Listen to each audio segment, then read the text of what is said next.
ทักทายสบายดีทุกคนมื้อนี้กะล่างหอยคือเก่านะพี่น้องทำความสะอาดหอยคือเก่า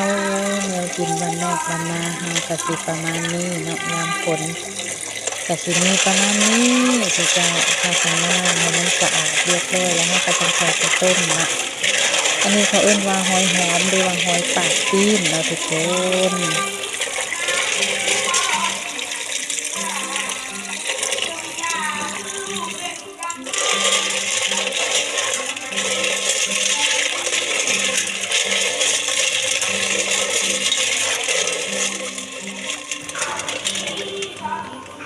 มาเด้อจ้า